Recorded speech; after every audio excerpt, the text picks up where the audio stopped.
At what stage should one stop questioning their child regarding their religious daily affairs?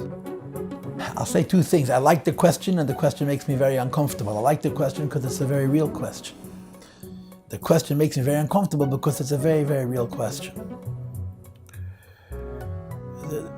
The basic point is we have a responsibility to raise our children.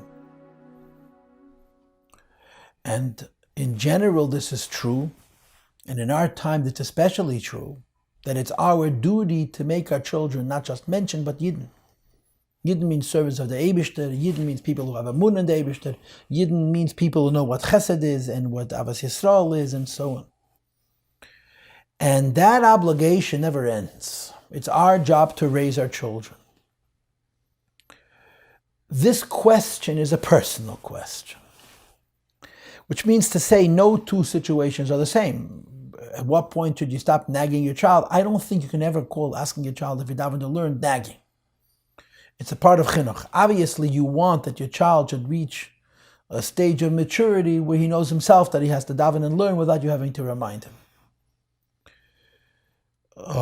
So let me first say this.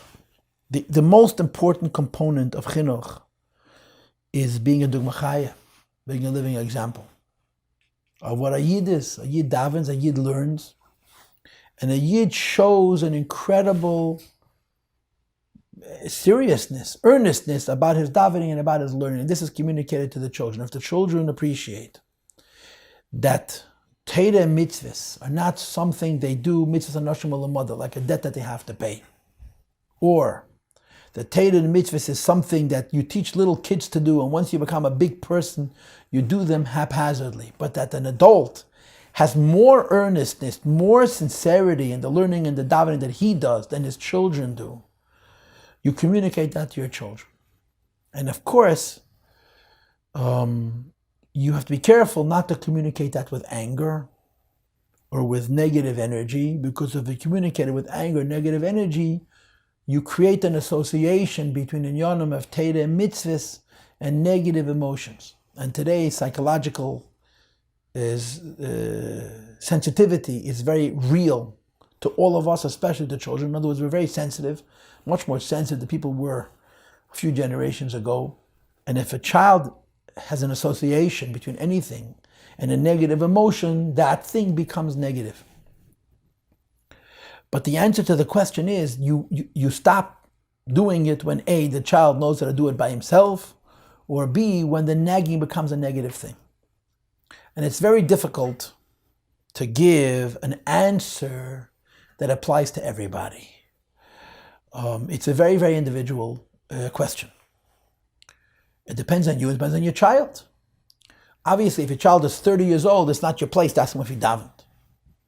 Although then also you could encourage him to daven. But if your child is 11, 12, 13, and even if he's a teenager, but we all understand that maturity today is something which develops quite late.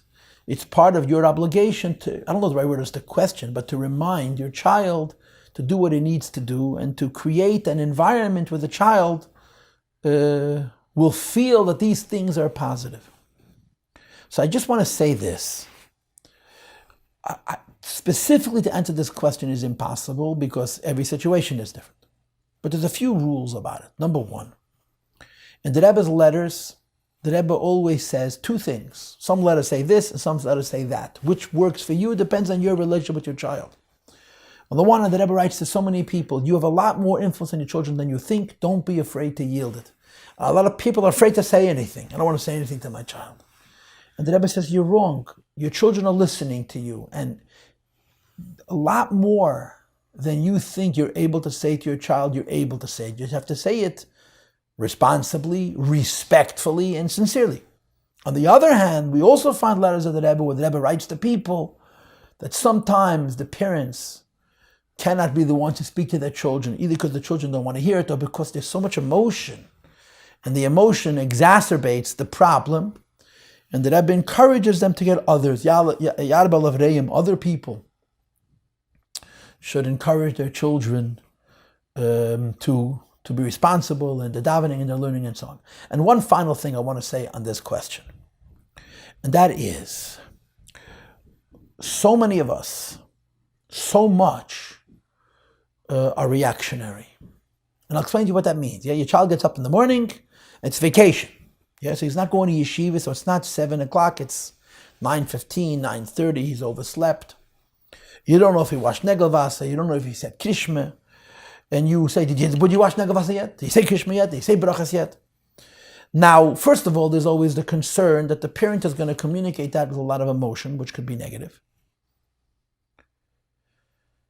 And second of all, the parent is being reactive. There's a situation. And the parent is responding to the fact that his kid got a plate, and this is the Ma'amad Matzav. One of the things which is very true about parenting in so many contexts, and you should know it's true about every relationship, is that when you find yourself being reactionary, and you see yourself constantly responding to what's going on the spot, right? Your kid, you're not sure your kid davened. Did you daven yet? So what you're doing basically is there's a situation, there's a reality that you have not addressed before, that you're addressing b'shas ma'aseh. And you develop a pattern, right? You're constantly finding yourself responding to something that's happening in your child's life that you didn't think about before, you didn't plan before. So you look like either somebody who's a nag or somebody who doesn't think, doesn't care about it. V'haraya, you didn't say anything last night, you didn't say anything last week. So one of the things which is useful for parents to consider is the idea of having a conversation, right? I don't want to use the M word, right? Having a meeting, but that's really what you want.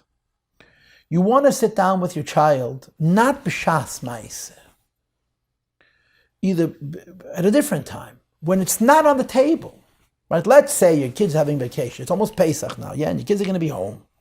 And you're going to be busy making Pesach. And then you worry about your kids going to shul and davening and taking the tefillin and going to the mikveh and saying krishma in time. Feld Zachen, negelvasser. And you find yourself constantly reacting to them. One of the things that you can do is push it, sit down and say, listen here. Now is coming vacation. How can we arrange that I shouldn't be a nag and you should be a yid? And you have to be very careful to say it in the most positive words. Let's figure out a plan that will translate into you being in shul and davening with a minyan and watching negelvasser. So instead of me reacting to a on-the-spot situation, which is usually not right, we can anticipate, we can preempt what could become a problem and plan it.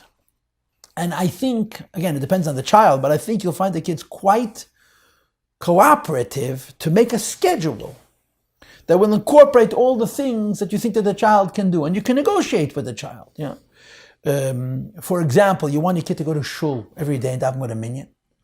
But it doesn't have to be 6 o'clock in the morning. It could be 9 o'clock in the morning. You want your child to learn a little Torah every day. It doesn't have to be for 2 hours. It could be for half an hour, 15 minutes. And if you talk about it before, you take all the stress out of it, all the nerves out of it, and you're empowering the child, because you're not telling the child, you're asking the child. You said, let's figure it out together, because you have to assume. You have to assume not only because we can expect this of our children. You have to assume because if you can't expect this of the child, it's already too late. You have other problems. That your child also wants to daven. Navadeni has a Yetzer Hara. Your child also wants to learn of Dani has a Yetzer Hara. How do you resolve the problems with the Yetzer Hara? It has to do with going to sleep at a decent hour. It has to do with getting to shul at a decent time. So you have to talk it over in a neutral time, which means one of the things you want to discuss with your kid is what time you're going to go to bed. It's got to be a bedtime. And you have to talk about it beforehand. And I don't think it's the end of the world. In fact, it's not the end of the world at all to reward children, even if they're teenagers, for keeping a schedule in times when there's no school so that they can be constructive and be Yidden the way they're supposed to be. I knew a Jew, unfortunately he passed away young. His name was Rabbi Wadowski. Anybody who learned in Machon knows him. He was a very important part of Machon for many, many years. And I once asked him about bribing children, giving children rewards for whatever it was. And he said, bribing children to the hilt. He had no problem with it. But of course, when you bribe a child, you never want the bribe to be greater than why you're bribing them. You don't want it to become a shalem nasakabel pras. If you're going to give a child for saying Meida Ani $1 million, so the child is not saying Meida Ani, he's earning $1 million. The child has to always know that the Meida Ani is more valuable than what you're rewarding him for. So there's room for reward, but the reward shouldn't be I'm bribing you to daven. You're davening. This is just an incentive. And the incentive cannot be so generous that it becomes the reason he's doing those things. And I think that to some extent this is helpful. Naturally, there kind of are millions of children in this world and millions of parents in this world, and it certainly doesn't cover everybody in every situation. But to some extent, the suggestions I made are useful.